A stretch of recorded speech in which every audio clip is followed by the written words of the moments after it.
Quando o juiz leu as primeiras palavras do veredito, ela desabou em choro, lágrimas, ombros balançando, o rosto escondido nas mãos. A cena que ela havia ensaiado mentalmente por semanas estava acontecendo exatamente como planejou. O júri havia decidido a seu favor no primeiro ponto da acusação. Na cabeça dela estava feito. Ela havia vencido. Ela estava indo para casa. Mas o juiz não havia terminado de falar. Quando os próximos vereditos vieram 5 deles, um atrás do outro, algo aconteceu que nenhuma câmera no mundo poderia ter capturado melhor do que capturou. As lágrimas pararam. O choro cessou. A expressão no rosto de Trinity Pogue mudou em questão de segundos, não gradualmente, em segundos, de alívio para vazio, de vazio para a compreensão de que ela não estava indo a lugar nenhum. Culpada, culpada, culpada, culpada, culpada. 5 vereditos, todos de culpa. Por semanas dentro daquele tribunal, Trinity Pogue havia alternado entre olhar para o vazio com um tédio quase perturbador e gargalhar sem conseguir se conter. Não o riso nervoso de quem está com medo. O riso de quem acha que o sistema não vai conseguir tocá-la. Que a imagem da rainha do concurso de beleza, da estudante de enfermagem com notas máximas, da jovem cristã que agradecia a Jesus nas redes sociais, era blindagem suficiente contra o que a promotoria estava construindo. Não era. Porque enquanto Trinity Pogue ria dentro daquele tribunal, os investigadores já haviam aberto o celular dela. E o que encontraram lá dentro, pesquisado por ela, enquanto uma criança de 18 meses morria no hospital, destruiu qualquer versão que seus advogados tentassem construir. O que você está prestes a ouvir é verificado por registros judiciais, depoimentos ao tribunal, laudos médicos e evidências periciais. É a história de como uma ex-miss de cidade pequena transformou um quarto de dormitório universitário em cena de crime. E de como 35 minutos foram suficientes para mudar tudo. Me faz um favor antes de continuar. Escreve nos comentários agora o seu nome e a cidade onde você está nos assistindo. Adoro saber quem está do outro lado. E se ainda não é inscrito, aperta o botão agora. Toda semana tem um caso novo aqui e você não vai querer perder. Agora vamos ao que importa, porque essa história começa muito antes dos 35 minutos que definiram tudo. Em 2023, Trinity Pogue foi coroada Miss Donaldsonville. Donaldsonville é uma cidade pequena no estado americano da Geórgia. O tipo de lugar onde um título de rainha de concurso de beleza significa alguma coisa real para a comunidade. Trinity tinha 17 anos. Sash no ombro, coroa na cabeça, sorriso de quem está exatamente onde sempre quis estar. No Instagram, ela era a imagem da jovem americana bem-sucedida, posts sobre bênçãos e gratidão. Fotos nos bastidores do concurso. Uma publicação, depois de competir no Festival Nacional do Amendoim naquele outono, ela não havia se classificado, mas postou mesmo assim, falando sobre como Jesus a havia abençoado em todos os sentidos. Em janeiro de 2024, Trinity tinha 18 anos e havia acabado de começar o primeiro semestre na Universidade Estadual Georgia Southwestern, em Américos. Notas máximas, cursando enfermagem. Participante do programa de liderança Jimmy Carter, reservado para os estudantes mais promissores da instituição. Do lado de fora, o retrato era impecável. Uma jovem com futuro, valores, direção. Trinity também tinha um namorado, Julian Williams, 22 anos. E Julian tinha um filho de um relacionamento anterior. O filho se chamava Romeo Angelus. Tinha 18 meses. O pai o chamava de JD. Julian Williams era um pai presente. JD estava com ele regularmente, aparecia no quarto de dormitório que Julian compartilhava com Trinity nos fins de semana, acompanhava o pai nas rotinas do dia. Para Julian, o filho não era uma complicação da vida adulta, era o centro dela. Para Trinity, a situação era diferente. Testemunhas que conviviam com o casal descreveram o relacionamento, quando o filho estava presente, como muito conturbado. Não entre Trinity e Julian, mas entre Trinity e a criança. Uma das colegas de dormitório de Trinity foi chamada a depor no tribunal. Quando o promotor pediu que ela descrevesse o relacionamento de Trinity com JD em 2 ou 3 palavras, ela não hesitou. Muito conturbado. Havia algo mais. Essa mesma colega de dormitório notou um padrão que, sozinho, já seria perturbador. O bebê chorava. Toda vez que estava com Trinity, o bebê chorava continuamente. com um volume alto o suficiente para acordar pessoas do outro lado do corredor no meio da madrugada. Mas quando outra pessoa estava presente no quarto, a própria colega de quarto de Trinity, por exemplo, JD ficava mais calmo, mais quieto, reagia diferente. Toda vez, a colega de dormitório confirmou ao promotor. Toda vez que ele estava lá com ela. Uma criança de 18 meses não tem linguagem para dizer o que está sentindo, mas o corpo dela diz. Trinity Pogue tinha uma amiga de dormitório chamada Paris. E com Paris, Trinity era honesta de um jeito que não aparecia nas fotos do Instagram. As mensagens entre as duas foram recuperadas pelos investigadores e apresentadas ao tribunal. E foi dentro dessas conversas que a promotoria encontrou o que chamou de retrato real do estado emocional de Trinity, bem antes da noite que mudou tudo. Em uma das trocas de mensagens, Trinity escreveu para Paris tarde da noite. "Tô acordada?" Paris respondeu que sim. E então Trinity enviou o que o promotor leria em voz alta para o júri semanas depois. "Porque eu sinto raiva do JD. Tipo, mais cedo a gente estava na cama e o JD ficava tocando no rosto do Julian e eu quase chorei. Tipo, não é ciúme, mas é que eu quero amar ele. Mas em vez de amor eu só sinto raiva. Tipo, quero s***ar ele. KKKKK, meu Deus, isso soa tão mal." Uma criança de 18 meses, tocando o rosto do próprio pai. E Trinity ao lado sentindo raiva. Mas havia mais. Trinity havia encaminhado para Paris uma mensagem que havia enviado diretamente para Julian. O promotor pediu que Paris lesse o texto em voz alta no tribunal. "Eu sempre disse que tentaria amar o JD como se fosse meu. Mas desde que a gente ficou sério, toda vez que eu vejo ele eu só fico com raiva do mundo. Eu tenho uma sensação de raiva no estômago e não sei explicar. Talvez porque eu sei que se eu me comprometer com você, eu me comprometo com ele. Você tem 24 e eu tenho 18. Você tem um filho e tem mais responsabilidades do que só me dar atenção. Eu não quero ser sua segunda mãe de filho.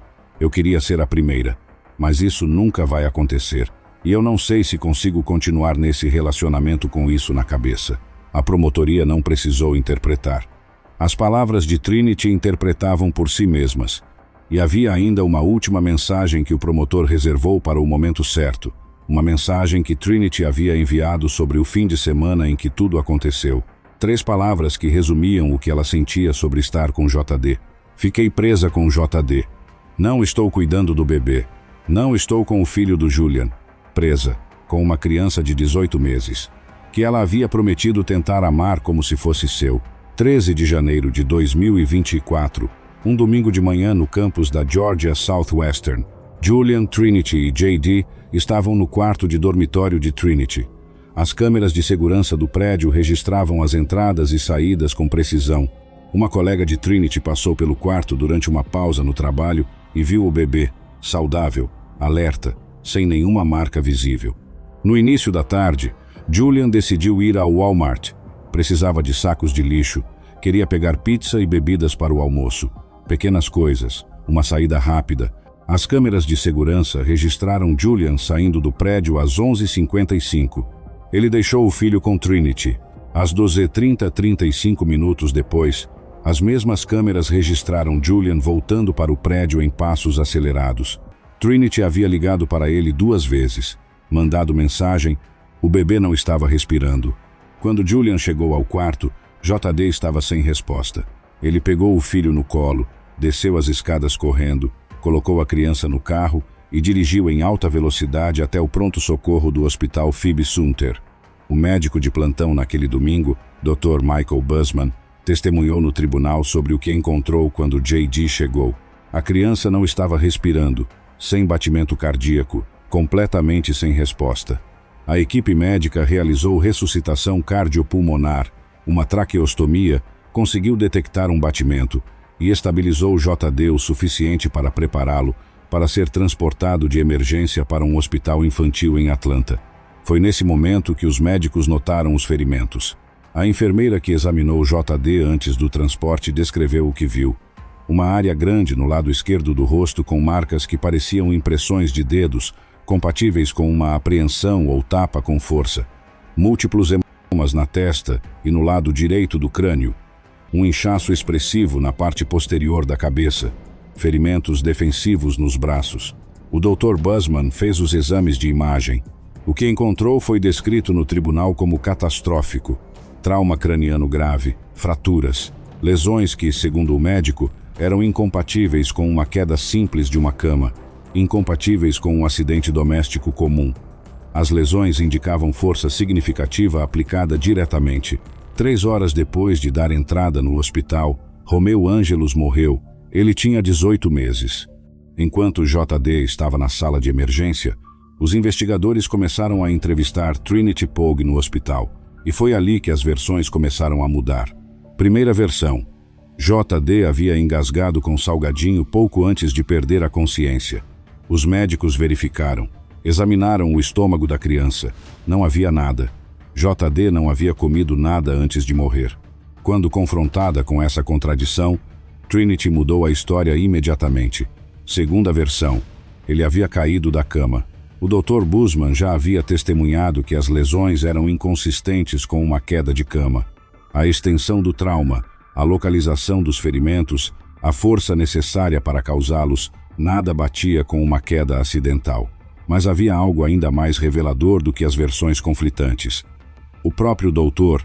Busman relatou que, em algum momento no hospital, Trinity havia admitido ter sacudido JD porque ele não estava se comportando direito antes de chamarem ajuda. 3 histórias diferentes: salgadinho, queda de cama, sacudida, tudo dentro de poucas horas da morte da criança. A promotoria tinha a cronologia, tinha as versões contraditórias, tinha a evidência médica, tinha as mensagens de texto. Mas então os investigadores abriram o celular de Trinity. A agente especial Samantha Ford, do Departamento de Investigação da Geórgia, foi quem extraiu os dados do aparelho. Ela apresentou o histórico de buscas ao júri. Buscas feitas no dia 14 de janeiro de 2024, enquanto JD estava no hospital morrendo. Enquanto Trinity sentava na sala de espera, aparentemente aguardando notícias, essas foram as pesquisas encontradas no celular dela entre as 14h30 e as 16h daquele dia. Como uma pessoa tem hemorragia cerebral, uma fratura craniana afundada pode passar despercebida? O que causa dano cerebral em bebês? Hemorragia subaracnoidea em bebês. E, separadamente, uma busca sobre como desativar o Facebook. Pense nisso por um momento. Uma criança de 18 meses estava no hospital com trauma craniano grave, e Trinity Pogue, sentada na sala de espera, não estava pesquisando orações, não estava pesquisando milagres. Estava pesquisando como uma hemorragia cerebral acontece. Se uma fratura craniana pode passar despercebida, quais são as causas de dano cerebral em bebês? Ela sabia exatamente quais ferimentos JD tinha. Porque ela sabia o que havia acontecido nos 35 minutos em que estiveram sozinhos. A promotoria chamou isso de consciência de culpa. A tentativa de entender, em tempo real, se o que ela havia feito poderia ser explicado de outra forma, se as lesões poderiam ser atribuídas a outra causa. A defesa não tinha resposta para esse histórico de buscas. Em dezembro de 2025, Trinity Pogue sentou no banco dos réus. A defesa construiu sua estratégia em torno de uma única ideia: dúvida razoável. Se houvesse qualquer outra explicação possível, o júri deveria absolver. Os advogados sugeriram que Julian poderia ter machucado JD na noite anterior, enquanto estava bêbado, ou durante o banho na manhã do crime, ou que a criança havia caído da cama de 40 centímetros de altura. Chamaram testemunhas de caráter ex-empregadores que haviam confiado a Trinity o cuidado de seus filhos, que disseram nunca ter visto qualquer sinal de violência ou incapacidade. A promotoria os cruzou com uma pergunta direta. Eles esperariam que alguém com a experiência de Trinity com crianças reconhecesse imediatamente quando uma criança estava gravemente ferida e buscasse ajuda sem demora? Sim, responderam. A implicação pousou pesada na sala. Julian Williams foi chamado ao banco das testemunhas. Descreveu a manhã do crime, JD acordando, brincando, tudo normal. Descreveu ter saído para o Walmart. Descreveu as ligações de Trinity, o retorno correndo, encontrar o filho sem resposta, a corrida para o hospital, e então mencionou um detalhe que revelou a extensão do que havia perdido. A jaqueta que ele usava naquele dia, a jaqueta em que JD havia vomitado durante os sintomas finais, ainda estava em casa, no fim da cama. Nunca havia sido lavada. Era a última conexão física que Julian tinha com o filho. Os investigadores nunca a haviam coletado como evidência. Ela continuava lá. A colega de quarto de Trinity voltou ao estrado para confirmar que havia visto JD saudável e sem marcas horas antes de Julian sair. Os vídeos do celular de Trinity, gravados no dia anterior, mostravam JD vivo, alegre, completamente sem ferimentos. O Dr. Busman retornou ao estrado e explicou ao júri algo técnico, mas devastador. Com trauma craniano dessa magnitude, os sintomas aparecem em minutos, não em horas, não no dia seguinte, em minutos. JD estava bem quando Julian saiu às 11h55. Estava morto quando Julian voltou às 12h30, 35 minutos. Uma janela fechada com uma única pessoa dentro. O júri deliberou por quase 3 horas. Quando voltou à sala, havia 6 acusações sobre a mesa. Homicídio doloso, 2 de homicídio culposo qualificado, 2 de agressão grave e crueldade contra criança de 1º grau. O juiz W. James Sizemore Jr. abriu o envelope. Trinity ficou de pé. No primeiro ponto, o juiz leu: o júri declara a ré não culpada. Trinity desabou. O choro veio rápido, explosivo, os ombros caíram, as lágrimas apareceram. Era a cena que ela havia imaginado: a absolvição, o fim do pesadelo, a saída. Durou segundos. Nos pontos 2, 3, 4, 5 e 6, o júri declara a ré culpada. Homicídio culposo qualificado 2 pontos. Agressão grave 2 pontos. Crueldade contra criança de 1º grau 1 ponto. As lágrimas pararam. O rosto mudou. Não gradualmente em segundos. De alívio para vazio. Como se alguém tivesse desligado um interruptor. Menos de 1 hora depois do veredito, o juiz reconvocou o tribunal para a sentença. O juiz Sizemore não fez um discurso longo. Disse que havia ouvido o caso inteiro, que havia considerado a tragédia dos 2 lados da sala, a família de JD e a família de Trinity, e que havia pensado durante todo o julgamento em qual seria a sentença adequada. E então disse: a conduta levou, na minha opinião, ao homicídio culposo qualificado, e a sentença apropriada para essa conduta é prisão perpétua. Trinity Pogue foi sentenciada à prisão perpétua, com possibilidade de liberdade condicional após 30 anos. Uma sentença adicional de 20 anos por crueldade contra a criança, a ser cumprida de forma concorrente. O juiz encerrou com uma frase que não soou como punição, soou como uma constatação. Espero que, em seus anos mais velhos, você consiga ter algum tipo de vida após cumprir essa sentença. Trinity Pogue, que havia sido coroada Miss Donaldsonville em 2023, teve seu título retirado imediatamente após a prisão. A organização do concurso agiu rapidamente, sem coroa, sem faixa. Em menos de 1 ano, ela passou de caloura universitária com notas máximas a condenada por homicídio. Está cumprindo sua sentença na Geórgia. Será elegível para a liberdade condicional em 2054. Terá 50 anos. Seus advogados indicaram que pretendem recorrer ao Supremo Tribunal da Geórgia. Julian Williams guarda uma jaqueta manchada no fim da cama. Nunca lavou. É a última coisa física que tem do filho. Romeu Ângelos completaria 3 anos este ano. Há uma sequência nesse caso que não sai da cabeça. Trinity Pogue na sala de espera do hospital, JD na sala de emergência e ela no celular, pesquisando como uma hemorragia cerebral acontece. Se uma fratura craniana pode passar despercebida. O que causa dano cerebral em bebês. Não orações, não socorro, pesquisa. A pergunta que esse caso deixa não é sobre o sistema jurídico. A sentença foi dada, o júri deliberou, o juiz falou. A pergunta é outra. É sobre o que acontece quando o ciúme de uma jovem de 18 anos, o tipo de emoção que a maioria das pessoas sente e aprende a processar, encontra uma criança que não tem como se defender, que não entende o que está acontecendo, que só chora porque é a única linguagem que tem. JD chorava toda vez que estava com Trinity. Toda vez. Ninguém naquela época entendeu o que aquilo significava. Agora todo mundo entende. Se você chegou até o final desse caso, me conta nos comentários. O que mais te impactou nessa história? As pesquisas no celular feitas enquanto JD estava morrendo? As mensagens que Trinity enviou dias antes ou a reação dela no tribunal quando os vereditos foram lidos? Inscreve no canal se ainda não fez isso.